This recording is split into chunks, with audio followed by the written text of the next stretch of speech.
Welcome back, friends. This is the final Exodus again, and I have had some incredible encounters with God in the last few weeks, way more than normal for me. And I want to take you through something that's not a Bible study. I want you to encounter God with me. So I pray that you will see above the information, above what I'm trying to communicate to you, that there is an opportunity for you to encounter God. So I'm thinking about the fact that as I share these things with you, that His ears are open and He is part of who is listening. He's listening. He's listening to me speak.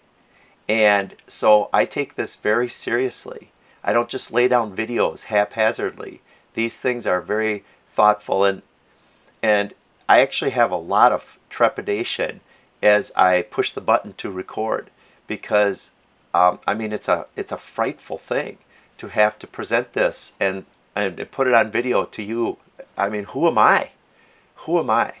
So I just pray that God will lead us all here in this opportunity to encounter Him. The name of what we're going to be talking about here is Sacrifice and Offerings Cease. And it comes out of the scripture, and that happened. The sacrifices and offerings ceased. And when I show you, buckle your seatbelt. Buckle your seatbelt. Stay in your chair. This is fast. This is so amazing. I don't even know how to say it. This is just amazing. So it's going to take me a while to unfold it for you, because I want you to appreciate how I came to this conclusion and how I learned of it. And it was only God, and I want you to know the whole story. So I'm going to give you the story. I'm telling you a story today. Before I get to the story, I'm going to review the facts very quickly, only a minute. So I've been showing you guys, if you're new to this channel, go look at the videos. I've been teaching all of this for a long time. I've been studying this for 30 years, and it's being fulfilled in our lifetime. And so here's what it is. The scriptures in Daniel 9:25 speak about the issuing of a decree to restore and rebuild Jerusalem until the coming of Messiah the Prince. The issuing of the decree occurred on November 29th, 1947. Daniel 9:27 speaks of the strengthening of a covenant 7 times. So this is the covenant it's talking about, the issuing of the decree to restore and rebuild Jerusalem. And there's a covenant to take care of Israel. And that covenant was strengthened 7 times. It's spoken of in Daniel 9:27. And that was fulfilled on March 20th, 2013. That's important, but let's go look at this verse right here. Daniel 9:25 says, from the issuing of a decree to restore and rebuild Jerusalem, there will be 69 SHAVUOTs. 69 SHAVUOTs. So after the 69 SHAVUOTs to the Messiah the Prince, there will be 69 SHAVUOTs.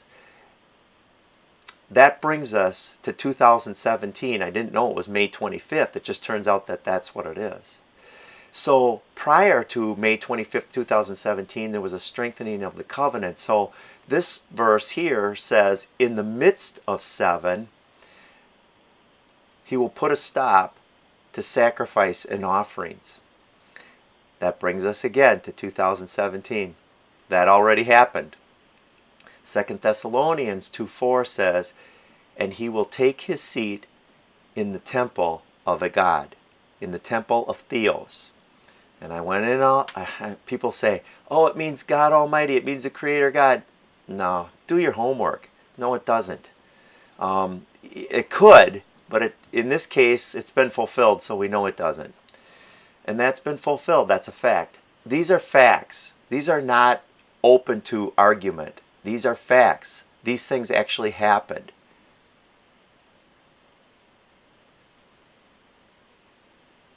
Daniel 9:27. It says that that after, so it says He will strengthen a covenant 7 times, and in the midst of 7, He will put a stop to sacrifice and offerings. And I'm going to show you today how that has happened. Also, in 2 Thessalonians 2:3 it says, before the King of Kings can appear, before Christ can return, the apostasy must come first. So I'm going to be showing you about that too, and how that's begun. Now, people will say to me, well, Mitch, that's your theory. And I'm going to say to you, I'm going to tell you something here. Just stop with me and listen to me here. And this is not to convince you. I don't care if you're convinced or not. I really don't. I'm not making these videos to convince you. I'm not trying to sell you. I'm just informing you. But more than that, I'm helping you encounter God. I'm not trying to convince you though, but I do wish you will encounter God, and that He will cause us all to be in process to encountering the truth. He's the way, the truth, and the life. But I want to say this, not to convince you, but I want to say this. I am 100% convinced that these prophecies are being fulfilled in our very lifetime. I just want you to know that I'm not wondering. And I'm not saying that to convince you, but I'm telling you that so you know I am convinced. Just so you know, I am convinced. And I'm even more than convinced, because I was looking forward toward these things, and they happened when I said they would happen, just the way I said they would happen. Some of them happened in ways I didn't expect. I'm just saying there's a lot of things that I didn't know. But there's a lot I did know. And in 2007, I was telling Marie, this is going to happen, this is going to happen, this is going to happen, this is when it's going to happen. As to the details of them, yes, I struggle with that too. I don't know about the details, but the concept's been the same, and it's been strong in my heart. So let's move on to this message here. Sacrifice and offerings. Let's look at the verse. So this is the verse that we're checking out here. And He shall confirm the covenant with many 7 times. He will strengthen the covenant 7 times. And in the midst of the week He shall cause the sacrifice and oblation to cease. That bothered me. I knew that that time frame was up in the 69th Shavuot. I knew that that time frame was up. So I knew that it had to have happened, but I didn't know how it had happened. How did the sacrifice and offerings cease? I didn't know. So I'm going to tell you how God showed me how they ceased. I looked up the word sacrifice. So the word sacrifice. So here's a little story to go with how I learned this. This word sacrifice is zibach, and it actually means a flesh sacrifice, an offering. Okay? That's what it means. This other name, this other word I mean, is minka. It's used as a gift or a tribute. This tribute here. It's a gift. Okay? An offering. And it's kind of like a sacrifice. Okay? So, the traditional view of this verse is that there will be a rebuilt temple, a Jewish temple, and they're going to do this for the 3rd time. So the temple in Jerusalem will be rebuilt for the 3rd time. They'll be reinstituting sacrifices, and the Antichrist will go into the temple that is rebuilt, the 3rd temple, and he will sit down and he will actually say, I am God, and all the cameras will be on him and this will be projected all over the world, and it'll show up on your television set when you watch him do that, and you will see him proclaim, I am God, and he's sitting in the Holy of Holies. That's the traditional view. It's been the view for a lot of years. So if you have that view, it's really hard to get it out of your head, because, and I know because that's the view I had. I had that view. So if you think I don't know what I'm that I don't know that view, and what I'm talking about, I have no clue about. Just realize that I used to have this view. So it is hard to get rid of, though, by the way. So let's talk a little bit about the concept of sacrifice and offerings. And I'm just going to go through this a little bit with you quickly about sacrifice and offerings. And I have layers here so that you can just enjoy a little of my thoughts in a picture form. I want you to see the layers. I'll just put the layers up here for you so you can see the layers as I go. So I'm wondering, how could he have ever put a stop to sacrifice and offerings? And I'm meditating on that, and I say, where does sacrifice and offerings occur in life? Couldn't think of any, really. But I looked up the word sacrifice and offerings, and I came to these two words, and I paid attention to what these words meant, and it troubled me, actually, and I'm going to tell you how it troubled me before the end of this video. This word, zibak, really troubled me, and I'm going to tell you how. So I started to think, I just started to think about how people sacrifice for their country. This picture here, I just want to show you this picture right below here. See if I can lift this up a little bit for you and show you this picture here. This picture was in my head. I saw the temple of Zeus in the background. I saw this you know I'm going to trip up on this word. Quadriga? Quadriga. I think that's right. I think this is called a quadriga, with the winged goddess of victory here. I saw Obama out in front of Angela Merkel, and I said, boy, this picture says it's worth 1,000 words. Like, this guy, just look at her face. He is stealing the show. He's stealing the show in her own country. Thought, you know, where I'm going with this kind of shows how what I was thinking about is the ceasing of sacrifice and offerings to a leader of a country and giving them over here. So I'm kind of going off on this train. Just bear with me, because it's kind of interesting what I came up with. So we have a sacrifice to our country, and people even die for their country, right? But I went further. I talked about, in my head, I'm thinking a sacrifice to a king or a queen. And I looked up these words: allegiance, homage, tribute. So I brought up these words, and I can show you these words just briefly. These words. So I looked up these words, zibak and minka, and I looked up allegiance and homage and tribute. Just this, I'm not going to get into it because it just will make this video too long. But the idea, you get the idea, where you pay homage to a king. You offer up sacrifices to a king. And even the old temple worship of sacrifices was that same way, to the King of Kings, right?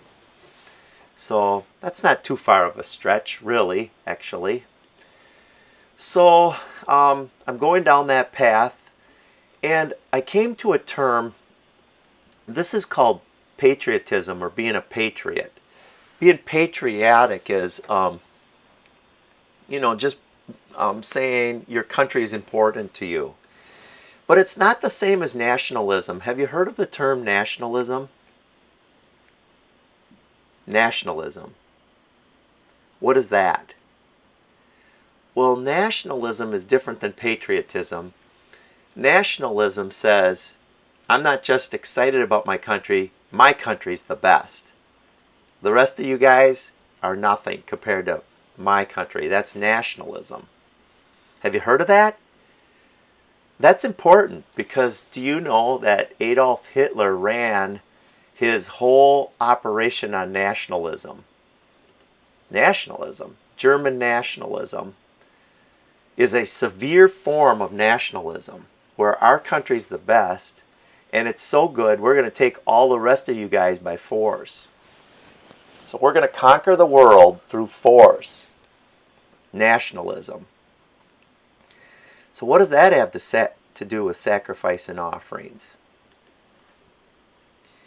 Well, it's interesting because if you look up the word sacrifice, it talks about this concept of sovereignty or country sovereignty. I don't know if you've ever studied the sovereignty of the nations, but when God stopped the Tower of Babel, what he did is he divided the nations. He divided people groups into nations and gave each nation a sovereignty. Gave each nation a sovereignty. Okay? Is that important? It's really important because what's going on is a shift from that. So nationalism is going further than patriotism, but so the Nazism took pride in their identity to the point where it was a conquering aspect. So why are you saying all this, Mitch? Well, when Barack Obama came in to the scene here, he actually dealt with the sacrifice that people were making to their country. Get this. This is very important, what I'm about to say to you. It's not the whole message of my video here. You have to stay put. Stay with me here. Because I'm going to switch subjects a little bit and give you something that is way bigger. But I'm laying a foundation. So an act of giving up something, this is sacrifice, giving up something valued for the sake of something else. Like what? Like joining a federation may result in a sacrifice of sovereignty. Joining a federation? You mean like globalism? Like globalism? Where in the video Obama says, we can't hide behind a wall. The whole speech in Germany on May 25th, 2017 was exalting a global movement, a one world order, a new world order, a destruction of the old world order, a destruction of sovereignty, a putting an end to sacrifices and offerings on a national level. But something bothered me about this. I was extremely bothered in my heart that I might not be on the right path. My heart was troubled. You say your heart was troubled, Mitch. Why was your heart troubled? My heart was very troubled. Because this word here, this word, zibach, actually means sacrifice of a being, like an animal sacrifice. So my heart was really troubled. I don't know that I'm really going down the right path here, because the word dictates something maybe a little different. And then God met with me. So now I'm going to tell you the encounter I had. The encounter I had with God. God met with me and he grabbed my shoulders and he said, Mitch, how can you know what sacrifices and offerings ceased when you don't know one of the sacrifices that presently exists? You don't know one sacrifice that presently exists. Wow, good question. How can I say what ceased when I didn't know what was present? How can I say what was missing when I didn't know what was happening?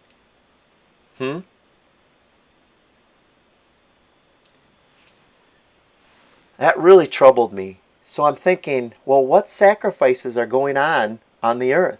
What really is happening in regard to this term? What is happening in regard to this term?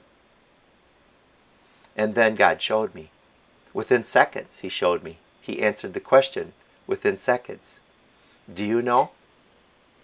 Do you know what sacrifices are going on the earth right now? We're at the 20-minute mark of this video, and now I'm going to tell you the sacrifices that are going on the earth right now, and how that event began to cease sacrifice and offerings. So here it is.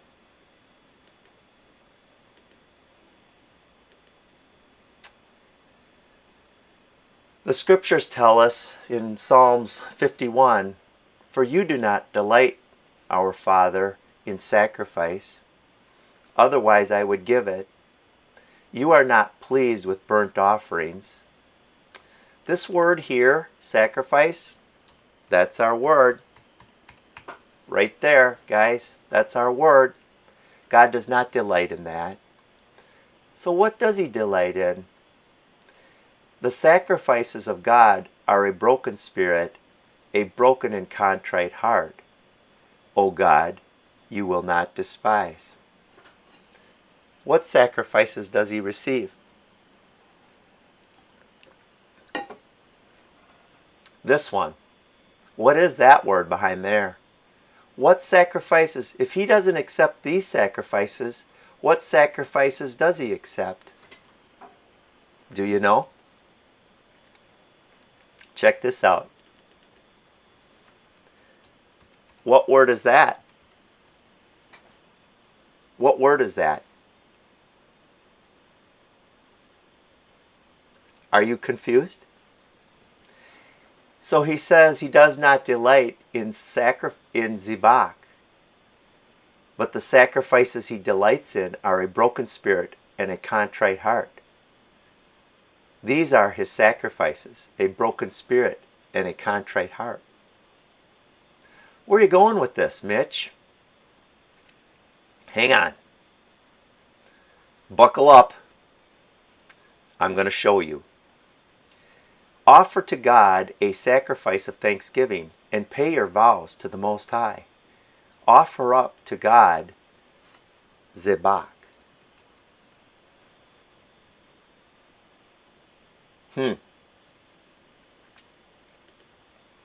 But this is the word God gave me right here. This is the verse He gave me right here. After He said, you can't say one sacrifice on the earth, can you, Mitch? So how are you going to know what sacrifices have ceased? And I said, offer your bodies as living sacrifices, holy and pleasing to the Lord. Therefore I urge you, brethren, by the mercies of God, to present your bodies a living and holy sacrifice, acceptable to God, which is your spiritual worship.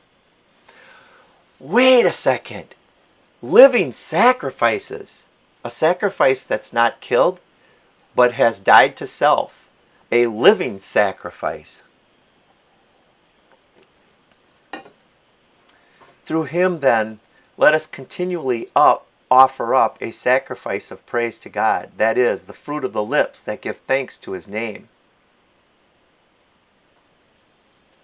Do not neglect doing good and sharing, for with such sacrifices God is pleased. Living sacrifices. You also, as living stones, are being built up as a spiritual house. A spiritual house? A temple where sacrifices are done. A temple of sacrifice. A spiritual house for a holy priesthood to offer up spiritual sacrifices acceptable to God through Jesus Christ. Are you getting this? Are you with me? Now get a load of this.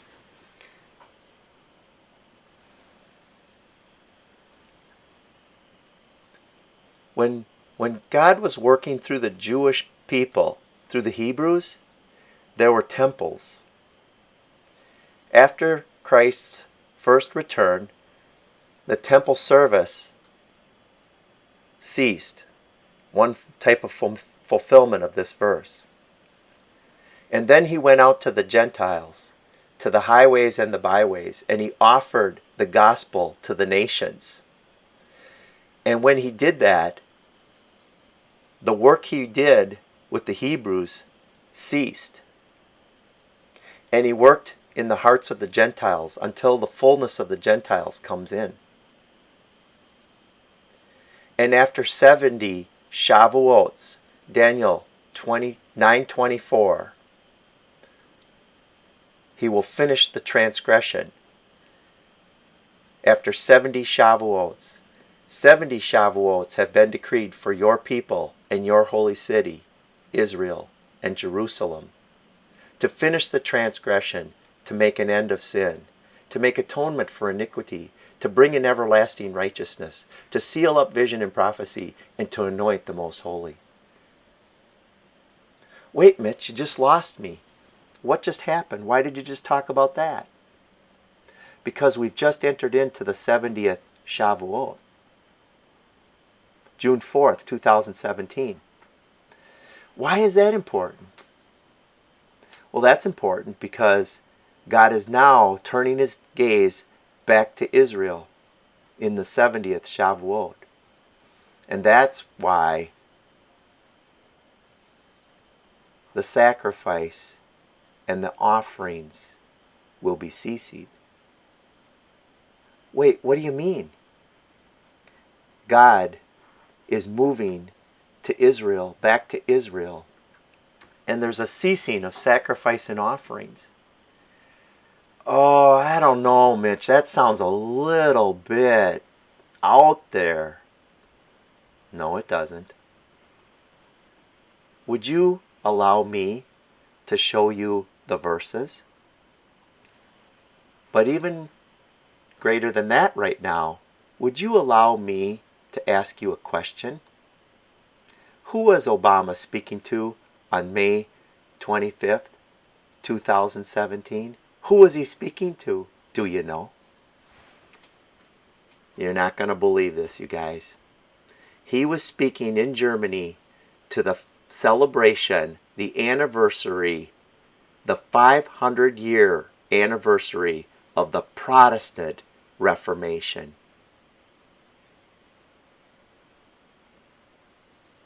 Does that mean anything to you? He was speaking to the Protestant Reformation. Are you kidding me? Are you kidding me? He was at Kirchentag. Look it up. There's the word. Here. Let's look. Get that word and look it up. Let's blow this up for you. Do you see that word? Let's get this a little bit bigger. He was speaking at this thing right here. What is that? What is that he was speaking at? What was he speaking at the temple of Zeus, Kirchentag? The 500-year anniversary of the Protestant Reformation. What is the big deal about that? Here it is. 500-year anniversary of the Protestant Reformation. You can't make this up! You're kidding me! He was speaking to people who call themselves believers. What? No way! Because he was fulfilling the scriptures when he sat there. He was putting a stop to sacrifice and offerings. And before you say, Mitch, you're nuts, I want to ask you a question. Have you ever listened to the whole speech? Have you ever sat through the 45-minute whole speech? Have you? I have. I've listened to I listened to the whole thing, and I've listened to many parts many times. And you should study it before you criticize me. You should study it before you negate what I'm saying. You should do your homework.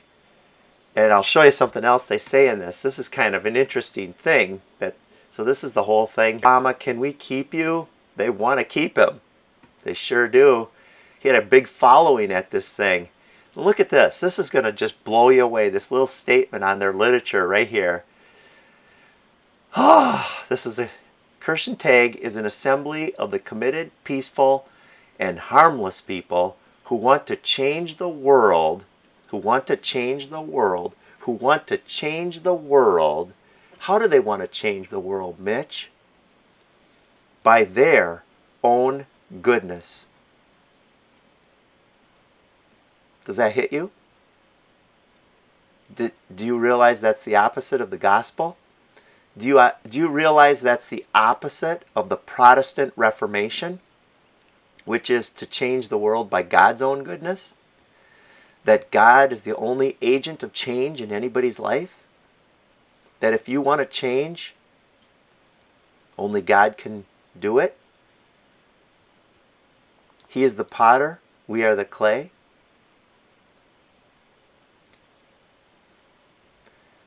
So this is a group of people who want to change the world by their own goodness, huh? Sounds like they're putting an end to sacrifice and offerings. Yep, sure does. What do you think?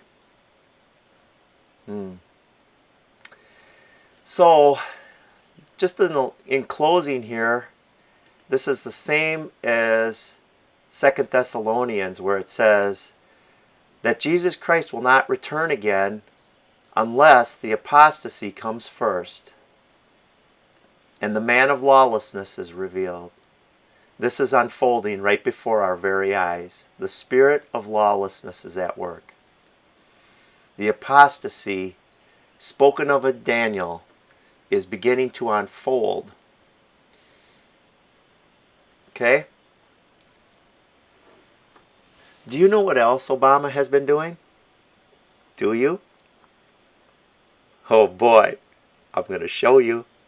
There's a lot going on. I'm going to show you.